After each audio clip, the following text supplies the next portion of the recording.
Okay, so we're live now. Everyone, welcome to the next live podcast recording. Here with my friend Vic today, and we're going to talk all about him and what he's up to on Substack, and about his book, and about his past exploits, I guess, on the internet, which I'm interested to hear about as well.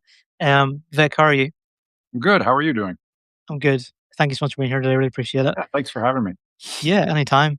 Vic, why don't we start off just as people maybe drop into this as we go along, and tell us all about yourself. So, what's your background? Where are you based at now? What does life look like for you at the minute? Well, when you're 65, that's a lot of ground to cover. So, uh, I okay, I'm two-time college dropout. I'll start with that. And I've worked a variety of jobs from Pizza Hut waiter to system administrator. And back in the early 2000s, there was this new thing called weblogs. I don't know if you remember them being call that, but I was interested in it. I always loved movies as a kid. I used to read this magazine called Starlog Magazine once a month. That's how you got your movie news back then. Yeah, And so I just started playing around with I registered Screen Rant because I was very cranky. I'd like to complain about Hollywood. I like to complain about not only movies, but TV. So I called it Screen Rant. perfect. And I just started it for fun. I had no intention of it being anything. And I just started playing around with with HTML and content management, and I was writing my own articles. I have no background in writing, but what I found was people liked what I had to say, and I started to get feedback, and I was ranking. Back then, it was really easy to rank in Google, and there wasn't a lot of competition. So Mm, the site started growing, and I thought, "Wow, maybe this could be something," And so it just kept growing. I brought on an editor, then I brought on another writer, then I started bringing on more and more. And after a while, I had a couple of dozen writers and editors, and traffic was doubling year over year. And so it it was a lot of fun. It was a lot of fun. I mean, I got to write about my favorite thing in the world, which was entertainment, mm, and and we were very fortunate because everything came together at the right time. 2003, Google was just starting, mm. and it'd been around for maybe a couple of years, but it hadn't really caught on fire yet. And then also the Marvel movies, you know, that that was we rode that wave like crazy. And a funny bit of trivia, Screen Rant had the first ever unofficial movie set photo from the first Iron Man movie online. Wow, Yeah, it was crazy nice. because I had the people who read my site were, like, really fans of the site, and it was more I didn't have, like, a forum, but, the comment section was like a community, and, one guy emailed me out of the blue, and he's like, "Hey, I was hiking in the desert with my daughter outside of LA, and I came across this stuff. I thought you might be interested." And do you remember the beginning of, Iron Man when he came out with his first suit and he's flame throwing everything? Yeah, yeah. Across that set, and I saw the netting, and I saw Stark Industries. I'm Wow, like, "Oh my gosh, this is really something." And, after that, the site just really started going, and, so yeah, amazing. it was a lot of fun. And then I sold it in 2015. Then I worked on Game Rant for a while. That was another site that I had, sold that in 2019. And so I got divorced in 2020, and, I've lived all over. I've lived in New Jersey, Iowa, California, Utah. When I got divorced, I moved to Puerto Rico. I lived there for a year and a half.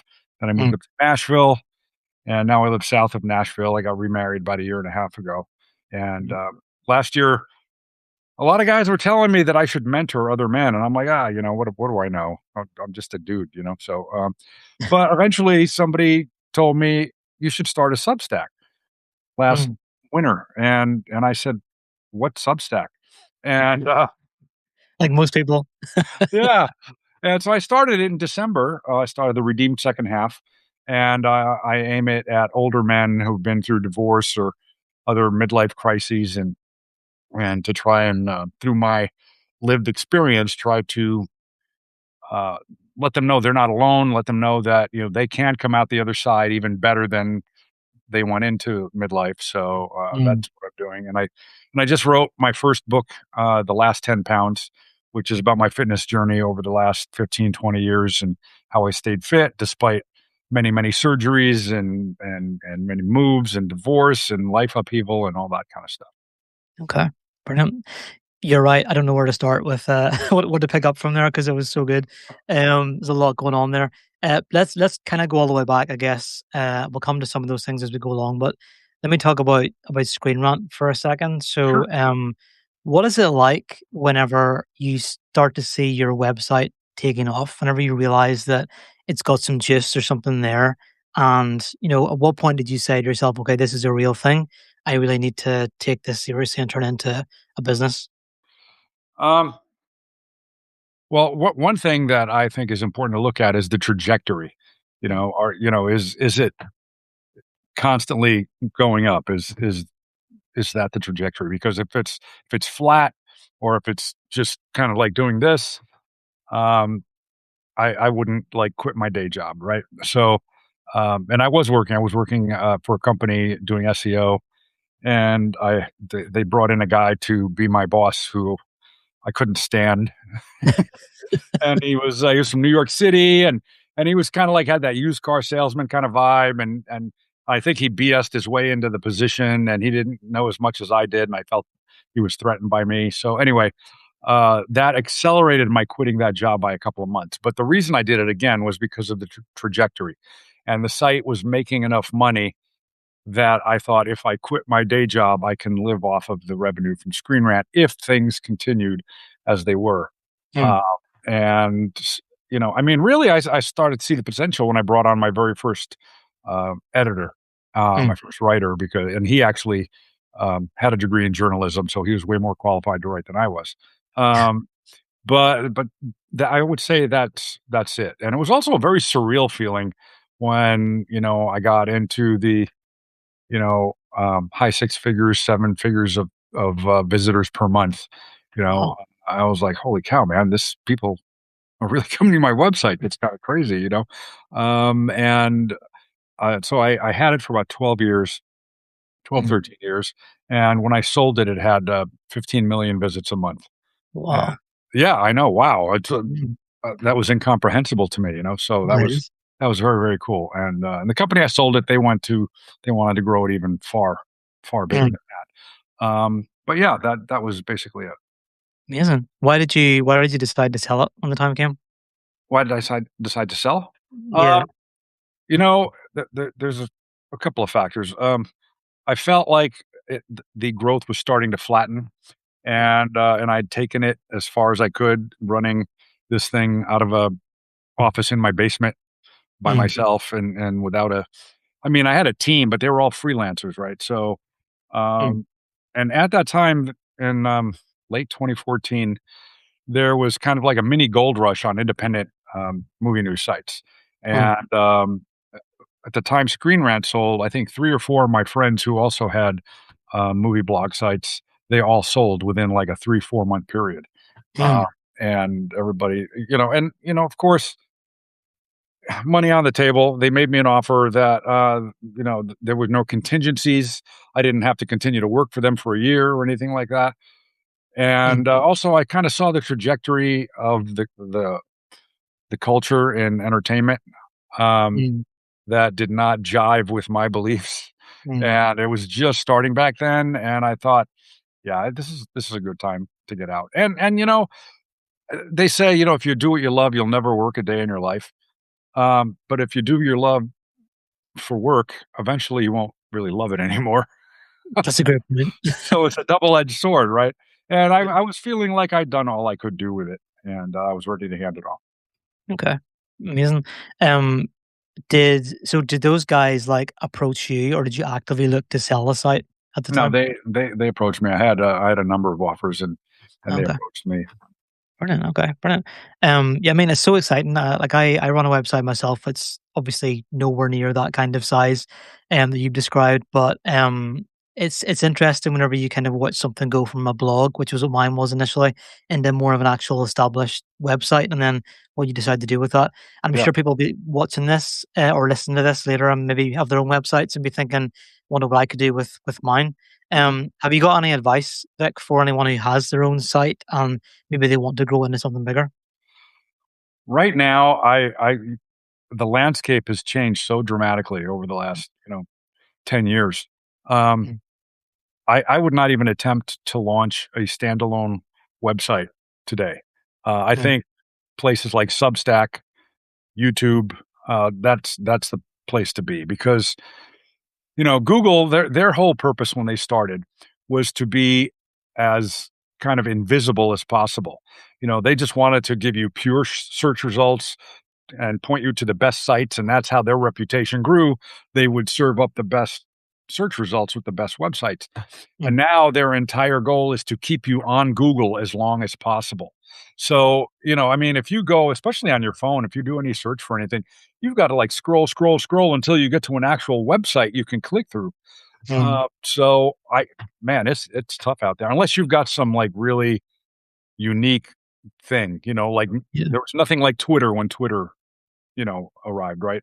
And the other thing with Google now, and I say Google because that's how people find your website. Although I'm hearing now that SEO for AI is a thing because you Yeah. do some research in AI and it does bring up the links. So Mm, that's a whole other thing. But on Google, you need backlinks and you need site authority and mm, site age. And you just can't get those overnight. mm, That's all. It takes time to curate all that. So it's rough. mm. But I think Substack is a great platform. I think that's the place to be right now. I very much agree. Let's talk about your Substack then. So, the Redeemed Second Half is your publication. Tell us about that. What's that? Tell us about your publication. Go ahead. Oh yeah. Yeah. Well, as I mentioned earlier, it's um, I've been through a lot of stuff, as many men my age have been through a lot of stuff, and I've done a lot of self work. Before I met my current wife, after the divorce, I was kind of a mess, Mm, and actually, I was a mess before, even when I was still married. But I've done a lot of work, and I am by no means perfect. I've still got my issues, but I've got a good life now. I'm happy. I'm secure in who I am. mm, I'm fit as a guy half my age, and I just I just tell my stories and give my perspective on things, about things that feel very personal to me, but I know that they're probably very common. mm, Different variations of the same thing. And I notice, like, I've talked with many men, and you can be in a really dark place, and you think you're the only one, and you don't talk to anybody about it, and you mm, don't think there's any way out. And so the purpose of my site and what I want to write about is to, kind of like reach my hand out to guys and like help pull them up and tell them, yes, you can get through this, and yes, it can get better, mm, and here's what worked for me, and maybe it'll work for you. Like, I'm not saying whatever I went through was the only way to go through it, but if I share my experiences, and I have guys all the time. I've got a local cigar lounge that I go to all the time, and I got guys walking up to me all the time, and they're like, Man, last Sunday's essay, it really resonated with me, because I went through uh-huh, X, and I love that. That's why I started it. I didn't start it to monetize it or make money or do the next Screen Rant. I just wanted to, I kind of, and believe me, it's weird hearing this word coming out of my mouth, but it's kind of a ministry to me, to minister to other men. yeah, that's fair. Uh, do you think, Vic, that men struggle with being vulnerable and being open with other people more than women do? Oh my gosh, are you kidding me? Yeah. you I know, knew the answer, right? I just want to see what you would say. Oh yeah, yeah, yeah, yeah. We are, and because we're supposed to like just handle it, and men are really good, myself included. You've got an issue you're struggling with, and what do? You pull out your little mental, one of your little mental boxes, a little metal box. You open up, you put the thing in there, close the lid, and just put the box away. And well, I'm done thinking about that. Yeah. And but once in a while, you have to open that box and you have to look at it and you have to examine it because it is impacting you whether you realize it or not. But absolutely, and because vulnerability is seen as weakness, and you can take vulnerability to an extreme, to where, um, you're just kind of like whining and sounding like a victim and being helpless. I mean, and I think especially in a marriage because women want men to be vulnerable in their relationships, right? But I Mm. think there's a way to do that, and I could be completely wrong, but to me, the way to be vulnerable is to be vulnerable, but from a position of strength.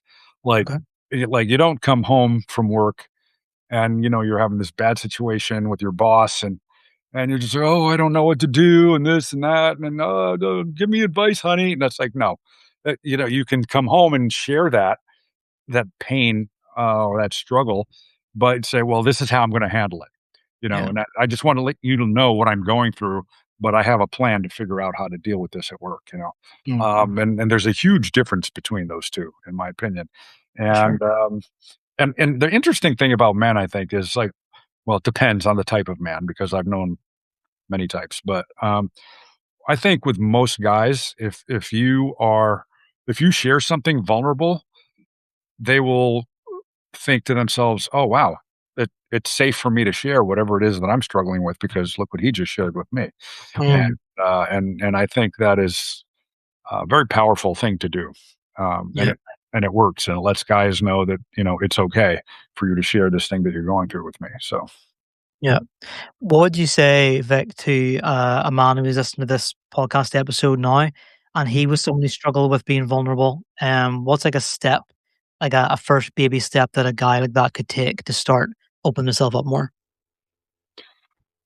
um, well, first you have to find someone you trust, and not, someone who's going to, just respond with "Man up, bro." Uh, you know, and I Yeah. know plenty of strong men. Actually, I think it takes a lot of strength to be vulnerable because you're really risking a lot by doing that. Mm. But I just say start with find someone you trust, share something small, and see what the reaction is, and see if you're getting empathy or if you're getting advice or support or something like that. And don't just start out the door dropping a nuclear bomb on somebody with some giant issue. Yeah. But yeah, you test the ground like walking on ice, right? You don't just stomp down on your first step. You gingerly test it to see if it'll support your weight. So I think that's the way to do it. Nicely put. Um, Flipping that round, what if you were the guy who could recognize in a friend or a family member that they were struggling, but they didn't want to talk about it, and you knew that they needed to? Mhm. How would you go about showing them that you were available to talk to? Um, I would just be straight up with them, and and you want to find the right environment. You want to be maybe around what do you call it, a a fire pit, with a bourbon and a cigar, Yeah. and it's just the two of you, and just it's like, hey man, I can tell you're going through something, and if you want to share, it's okay. You're safe to share that with me, and Okay. maybe share something about myself that I've gone through to show them that it's okay and that they're not the only one that's going through the thing. Mm. But trust is the big thing there. Is that you've got to make sure there's trust. Yep, for sure. Vic, you mentioned earlier in this chat about your fitness journey. Mhm. Tell me a little bit about that. So, first of all, what kind of drove you to get fit or to stay fit? I guess in your age range that you're at now, and what does that look like for you on like a weekly basis? So what does your week look like as you try to maintain your fitness? Okay. Well, over my entire life, I've been fit on and off. I mean, I've never gotten like overweight or anything like that, but I would drift into what you'd call skinny fat. Mm. And and and and the thing was, I had this vision in my head. I'd get a little out of shape, and I'm like, oh man, I'm getting a little Buddha belly there. I got to hit the gym. I got to start eating right, and and then I'd hit it, and I'd get really fit, and then I'd think, oh, I'm fit, good, now I can stop. And then slowly I would drift back, you know? So, but, and the Mm, thing that always kept me fit my entire life, frankly, was vanity. mm, But now that I'm older, things have shifted. There's a sure, am I still a little vain? Of course I'm vain, but, um, mainly now is I want to be fit as I age. mm, Um, because, I once had a conversation, with, someone. It was one of those Japanese restaurants where you're all sitting around a table, and there was this guy, and he was, like, really obese, and this must have been 20 years ago, and I don't know how it came up, but he's like, "Oh, man, I hear if you eat right and you work out your entire life, it only adds, like, 2 years to your life. What's the point?" And I said, that's not the point. The point is you can be 80 years old and playing tennis with your grandkids, or you can be 80 years old in a walker with an oxygen tank strapped to your hip. It doesn't mm, add years to your life, it adds life to your years. And that uh-huh, is the important thing. So that is one reason that I work out now. And the other is, I mean, I don't know how to say this without sounding prideful, but I want to be a role model to other guys, right? I mm, mean, I walk into the cigar lounge and dudes are like, "Holy cow, dude." So "How old are you?" So "I'm 65." They're like, "Are you freaking kidding me?" And I wanna show older men that it's possible to be fit. And mm, it's really funny. I used to think that maintaining like 10% body fat, it's like, "Oh, I'm never gonna do that. That's just gotta be such a struggle and you have to sacrifice so much." I'm probably around 10, 11%, and I don't feel like I'm depriving myself. I work out mm, 3 days a week. I lift weights. I really don't do much cardio because I hate cardio because I've got breathing issues to mm, where, it doesn't take much for me to feel like I'm just breathless. mhm, But I just work out 3 days a week, less than an hour a workout. I've got a thing now where I do just, 1 set per body part, but I do super slow reps. mm, Like one set takes me well over a minute, and, yeah, so it's a lot of time under tension. And also, I think for older guys and women, it's better because you're less prone to injure yourself because you're using so much to control the weight. You're not just whipping it, and I think older people doing CrossFit are insane. Uh, moving heavy weights at high velocities, what could possibly go wrong? yeah, But and as far as diet, I say that my diet is protein centric. I focus on getting enough protein every day. I try to get between 140 and 160 grams of protein a day. I weigh 160, and I try and get enough water and fiber because fiber is very important for your digestion. And I never knew that until a year ago. and and then after that, I try to not eat processed foods. I do, but I try to minimize it. I try to avoid sugar as much as possible.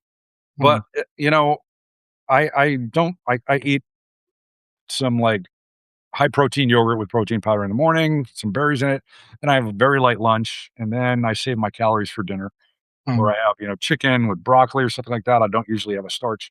But then by the time it's time to sit down on the couch and watch some TV, generally I have still 700-800 calories left wow, in a allotment. So I'm like, okay, where's my little bowl of pretzels? Where's my dark chocolate? And mm, where's my apple or whatever? So I snack, and I still drink. I mean, I don't drink nearly as much as I used to. There's a long story there, but I have like 3 or 4 cocktails a week, and I don't okay, feel like I'm suffering, and I'm maintaining probably around 11% body fat, and I've got good muscle mass. So that's my week. nice, brilliant. Um, yeah, that sounds really good. It sounds simple as well. Like it doesn't sound as if it's Yeah. overly complex. Yeah. Yeah, it's simple. Sometimes simple things aren't easy, Mm, but it is simple, man. It's the basics. People come out with all these elaborate plans, all these fitness influencers. The mm, boring basics done day after day, week after week, month after month. That's what gets you there. yeah, brilliant. Brandon in the chat said, "I hate running," and I totally agree, Brandon. I also hate running as well. Yeah, me too. Cardio not fun.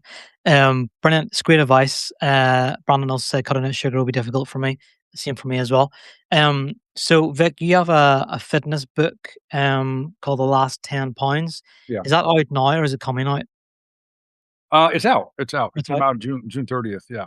It was Brilliant. based on over 20 years ago, I wrote an ebook called The Last 10 Pounds, and I did an experiment and I documented everything, and I wanted to see, in 2 months if I could get from around 15% to sub 10% body fat.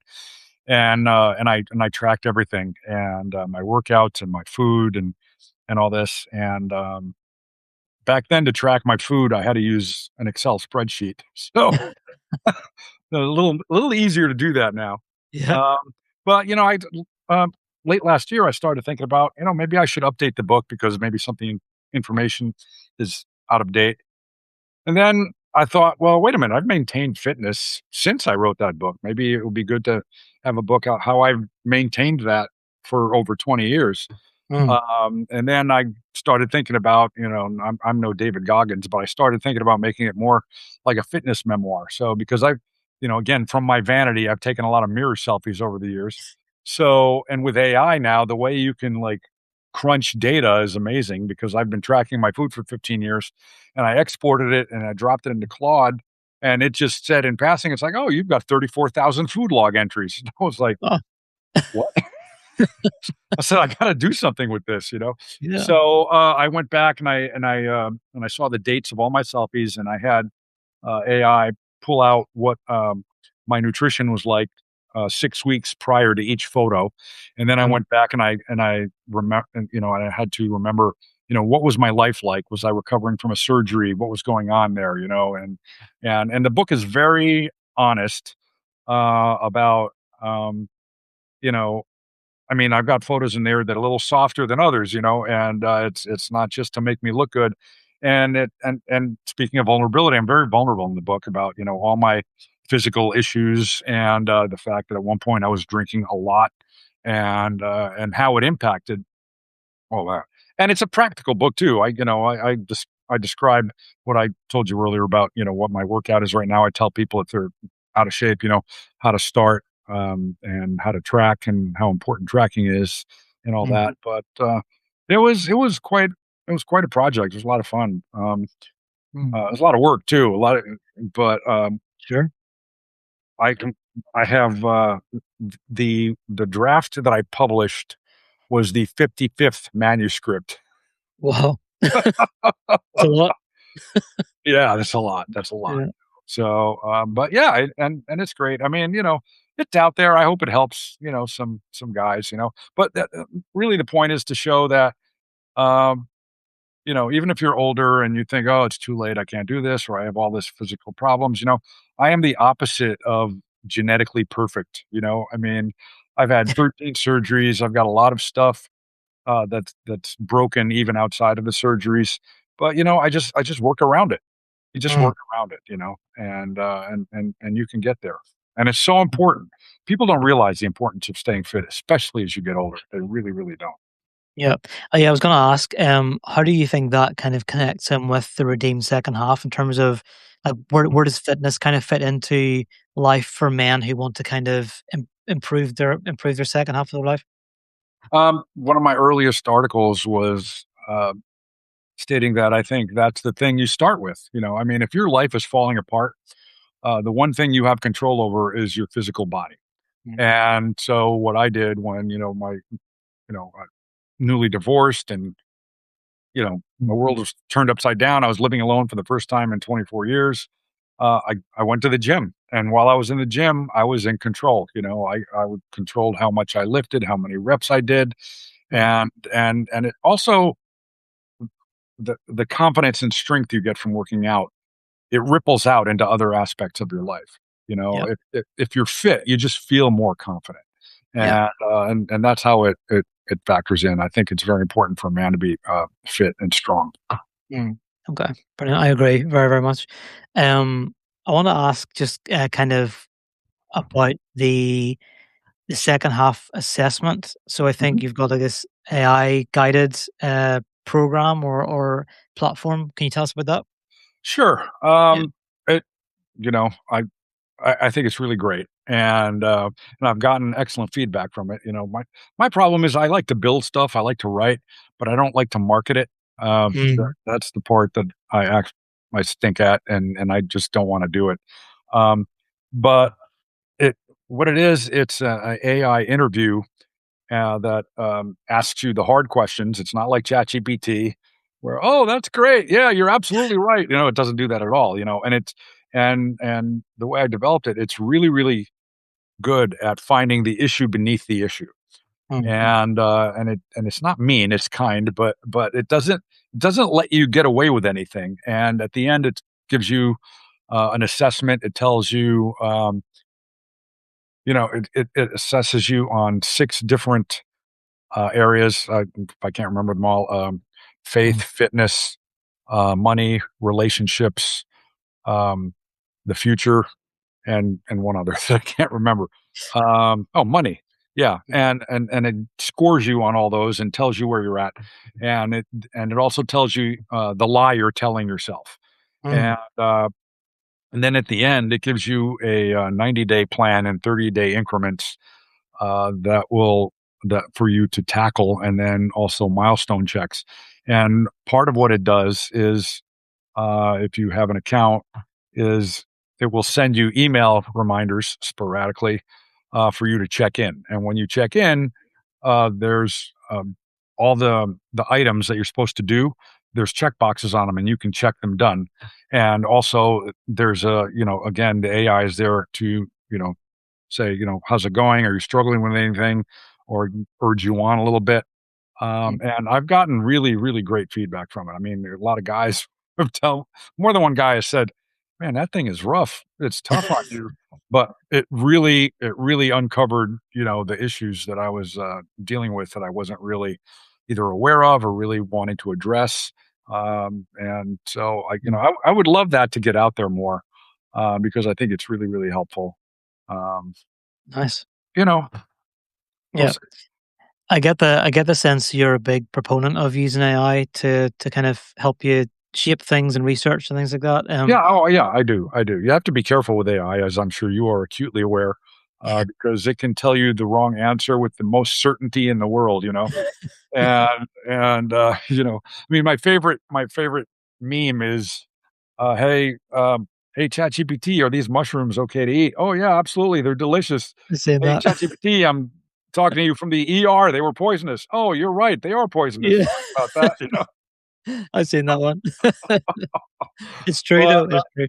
yeah, Yeah. but I use it a lot, and the things I mean, I built that entire, assessment, um, in Claude, and it's not me, but it's informed by who I am and by my writing, and Mm. oh, that's right, there's actually a section in the assessment that says what Vic would say, and, but, yeah, and I've built a number of websites, and it's insane to me how easily you can build a really polished looking website now, Mm. um, and it's great, and I use different AIs for different things. I'm in Claude Cowork, although lately I feel like it's gotten massively dumber.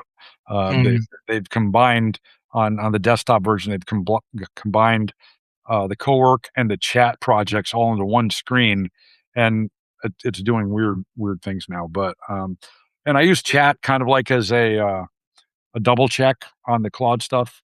Like if I write an article and I polish it in Claude, then I'll drop it over into ChatGPT and I say, critique this. And I go back and forth. And for research, I use Grok a lot because Grok is great for research. Mm. Uh, but sometimes it's frustrating. Yesterday morning, I was working in Claude, and I spent the entire morning fighting it instead of working. Because it was, they did an update that defaults to working in the Anthropic cloud instead of on your local hard drive, and it was like, oh, I had scheduled tasks, and it's like, oh, I can't access your local files. I'm like, what do you mean you can't access my local files? And then I went and I found the setting. I'm like, oh, it changed it to where it's working in the cloud instead of on my desk. I'm like, what are you people doing, man? Yeah. Yeah. Yeah, I don't know if they change things that are already working. It seems to Yeah, be bit of yeah, a problem. yeah. I wanna just quickly go back, to right to the start of this conversation again. I think I saw a clip of you somewhere else online where someone asked you about movies and TV shows, and you were sort of you weren't as fussed anymore on movies and TV shows now at this point. What I want to ask you, Vic, is have you got a favorite TV show or movie from maybe like decades ago that you kind of come back to all the time? That's like a favorite of yours. I find myself more and more these days just rewatching stuff from 2010 and earlier. Same. Uh, and here's the thing, I'm much older than you, and we did not realize in the 80s and 90s that we were living in the golden era of cinema, because Yeah. back then you would go to the multiplex and there would be 5 incredible movies to choose from, and I'm like, I don't even know what to go see. And like Spielberg movies and George Lucas and all these like just phenomenal films, so many action and sci-fi movies and comedies that were actually funny. And now if there's 5 movies that come out in an entire year that I want to see, I'm shocked. Yeah. Um, so I mean, I love the Godfather movies, especially the first 2. I love Goodfellas. Um, the first 2 Alien movies, I've Mm. rewatched those so many times. I one time I put in a Blu-ray for Aliens, and I started watching it. I'm like, "Why am I even watching this?" Like, entire movie memorized, you know? And older TV shows. I mean, I just got done going through the old TV show, 24 with, Kiefer Sutherland, Mm. and it had some Classic. weaker seasons, but man, that show just, like, moved, moved, moved. Yeah. And, Mm. I love Guy Ritchie movies. I love Tarantino. Um, Yeah. Once Upon a Time in Hollywood, and I think that one speaks to me because I was alive during the era in which, that it takes place, Mm. and so it brings back some, kind of like nostalgic, melancholy memories for me. But Guy Ritchie movies, The Gentleman by Ritchie, oh my gosh, I've Mm. seen that movie like 20 times. I Mm. just love that bloody movie. So, Yeah. oh, hey, oh, there we go. My screen just went to sleep. Oh, you're okay, you're fine. It's happened to me before as well. If you had to choose between Alien and Aliens, if you had to only ever watch one ever again, which one would you choose? The second one. The second one? Yeah, Yeah. Yeah. yeah. Yeah, Cameron did he wrote the treatment for that, over 2 days, locked himself in a hotel room, and he wrote Mm, the treatment for that, and the thing about that movie, it's such a phenomenal sequel because it it it honors the original film, but it's such a completely different film, yeah. and it's just so iconic. I just love that bloody movie, man, Not it's so much. fantastic, yeah. Have you all other Alien movies, they off the table for you? Is it only 1 and 2 you like? The director's cut of 3 is actually much better than the theatrical release. The theatrical Mm, release, well, the thing with 3 that made it hard for me to watch that movie is they took the, uh, the 2 favorite characters from Aliens, and they killed them off in the first 2 minutes. I'm yeah. like, "How dare you?" Yeah. I mean, so it made it kinda hard to get past that, but, then after that, it's like, no, and I've tried watching the more recent ones, and even, Prometheus, that one really pissed me off because before it came out, they kept promoting it. The studio explicitly promoted it as a prequel to Alien. Mm, It's like, "Oh, we'll get to see what happened with that big giant ship and the guy was in the chair." And it turned out to be a prequel of a prequel of a prequel for Alien. yeah. And it True. never really, in my opinion, tied directly into Alien, and, I was really disappointed because, it's like, "Hey, it's Ridley Scott, I'm sure this is gonna be good." Yeah. And again, just like with the Alien 3, it was hard for me to separate and just watch it as objectively as a standalone movie because I wanted the connection to the original Alien. Yeah, yeah. I think Ridley Scott is still due to make at least one more that does actually connect Prometheus and Covenant to the first Alien movie. There's a gap there still. I actually really liked Romulus when it came out, Alien Romulus. I thought it sort of got the vibe of the original movies a lot better than the ones that preceded it. And I'm hoping that they can carry that on with maybe another sequel to that as well. I like that quite a lot. Yeah, it was good, but it was not as good as the originals. I No, mean, coming as good as originals, of course not. relatively speaking, compared to Yeah, all the schlock that has come out after, it was pretty good. Kind of like with with Star Wars. I'm not a Star Wars guy. What was the movie that was how they got the plans to the Death Star? It was Oh, Rogue One. yes, Yeah, that was the best of the new Star yeah, Wars movies, in my agreed, opinion. And agreed. it wasn't really part of you know, the whole thing, but I thought that one had the spirit of the original movie, and I thought it was very well done, but the other ones, man, oh, Mm. Yeah, hot garbage, man. yeah, I agree. How did you feel about the news about Sam Neill passing away Oh, recently? yeah, that Yeah. one that one hit, Mhm. because he I mean, I don't know anything about him, personally, but the roles he played in the screen persona, such a solid, grounded, kind of like everyman, Yeah, so that one that was hard, man, 'cause he's in many of my favorite movies, yeah, I've got a friend who sends me all the time every time somebody passes away, he DMs me, and I'm like, "Okay, well, he was 95, so, he made it that far, that's good." But some of them hit, because there's that era.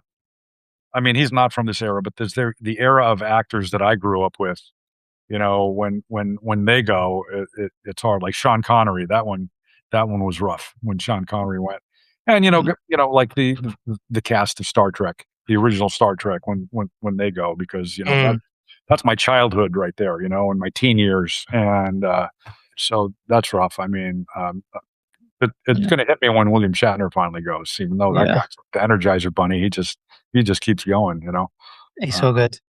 yeah. Yeah. No, Sam Neill was really a big deal for me as well because I'm a huge Jurassic Park fan. It's one of the first movies that ever really connected me to the movies, Right. full stop. Like, it scared the pants off me whenever I was a kid, Mhm. whenever I saw it, because I was, like, 6, but it was incredible at the time, and Sam Neill's from here, he's from Northern Ireland originally, he was born here, Oh, so really? there's that connection as well, but yeah, you're right, whenever you see an actor, especially when they're not particularly old as well, and they pass away, even unexpectedly like that, it does hit you. You Yeah. feel like you've lost something Yeah. about the Yeah. industry. But yeah. Um, in terms of just going back to Substack again, as we kind of come towards the end of this Sure. conversation, uh, what are your future plans then, Vic? So what are your in the next sort of like 6 to 12 months, what do you wanna achieve? Um, well, I just wanna keep growing the site, I want to keep reaching more guys, my growth is kinda plateaued, um, but, again, it's summertime, so, people aren't, in front of their computers as much as they usually are, but I'm just gonna keep doing what I'm doing. I'm gonna try and, figure out. I mean, one of my worries is I'm gonna run out of stuff to write about, but, new things keep, popping up eventually. I'm trying to, offer offer more now on my Substack. I mean, I'm never focused on monetization, but, I remember, there's a woman on Substack, goes by Cassandra, I think, and she Mm, wrote an article about perks. So I was like, mm, "Oh, so I've added some perks, now." If someone subscribes, at the monthly rate or whatever, they get a PDF copy of my book. nice. Uh, they subscribe at the founder rate, they get access to my, uh, second half assessment, Mhm, and they get a call with me if they're so inclined. mhm, So, I'm trying to figure out how to add more value. I've got friends that are pushing me, and not just buddies, but, people who do this for a living, that they keep pushing me. They say I should be coaching, and I'm like, mm. "Oh, man." And, both fitness coaching and just coaching guys who Life coaching, going yeah, through stuff. Yeah, yeah. yeah. But I need to get a little training before before I do that. You'd be good at it. I mean, like, I coach people, I'm just about to launch a group coaching program, Mhm. literally in a couple of weeks' time, and there's something really, really powerful about working with someone on a one-to-one basis and Oh, yeah. seeing them make progress, as you know, seeing them make progress and just seeing them figure things out for themselves, and you get to kind of be there while Yeah, that's happening with them. So yeah, yeah, you'd be a great coach. Yeah, yeah, yeah. One thing I've been told that you need to do, is you need to, disconnect from how the person is doing. yeah, Because if you coach someone and they don't take your advice and they just don't act on it, that's not a failure on your part. that's Yeah. a failure on their part.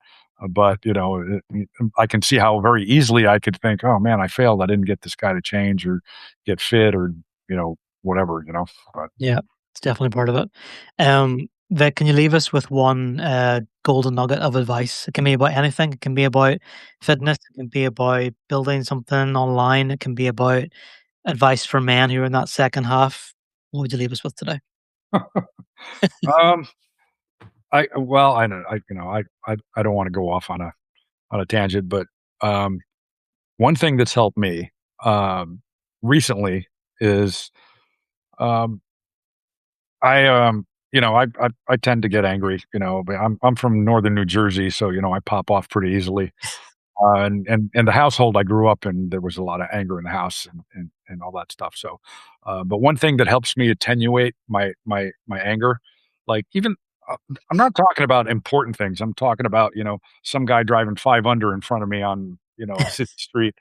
Is um, I really try to think about things now from an eternal perspective.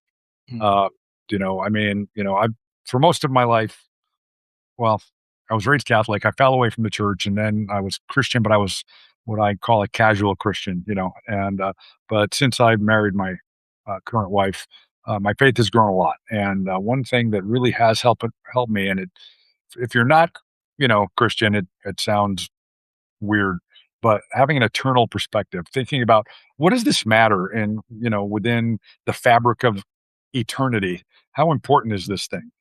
yeah. Not at all. And even before I thought that, some I'd get really angry if somebody cut me off or did this, or that, but the next day I wouldn't even remember it. Yeah. So you don't even have to think about eternity. Think about, will you even remember this tomorrow? So Mhm. what is the point of getting all, bent out of shape about it? And I think that happens with a lot of things. I think, people now are so into politics and all this thing. And it's like, I used to be addicted to the news, and it made me a miserable bastard. I mean, I was angry. I was not fun to be around. And then I finally thought, what is me being mad about, issue X? What does that do? What does Mm, that impact anything? Does it, mm, it makes me feel righteous, but that's it, And I think there is a pandemic of that now with people getting so angry about what's going on, even if it doesn't impact them at all, yeah. and they can't do anything about it. So I think, in that case, a little stoicism is good. Just worry about the things that you can control. So Yeah. I love that advice. I went for a walk this morning, and I deliberately left my phone at home. It sounds so stupid, but I was walking in a nice place with nice scenery, and the temptation was to bring my phone so I could take photos and then share it later on, as I often do on Substack. And I just said to myself, it's one of the rare times I'm going to leave it at home. I'm just going to be there and enjoy it, and be in nature and be in the peace and quiet, instead of having to feel the need to connect myself with the internet as yeah, part of that. So and that takes work. Like that's not yeah, yeah, something we can do yeah. anymore without having to think about it. You know what I Yeah, mean? So yeah. Good man. That's good, mm, man, because mm, we go out and do things, recreational things, and we spend so much time documenting what we're yeah, doing that, we forget to just enjoy and be in the moment. So yeah. good for you for doing that. Thank you, appreciate it. Vic, I really enjoyed this conversation. It's so good. Really quick, where can people get your book from? Is it on Amazon or just anywhere online? Just go on Amazon. If you search "last 10 pounds," it should be the first thing that comes up. And there's a Kindle paperback and a hardback version of it. And Perfect. yeah, Brilliant. that's great. Awesome. I'll link it in the show notes of this afterwards. And anybody who's listening to this, make sure you go and subscribe to Vic's publication as well after this conversation. Vic, thank you so much. Really good to chat today. Yeah, man. And wish you all the best with your publication and with your book and your ongoing maintenance of your really good fitness. Yeah, thanks. You're Right. you're a great interviewer, by the way. That was very good. Appreciate it. You made it easy. Thank you very much. I'll see you soon. Okay. Yep. Thanks so much. Thanks, man. Bye bye.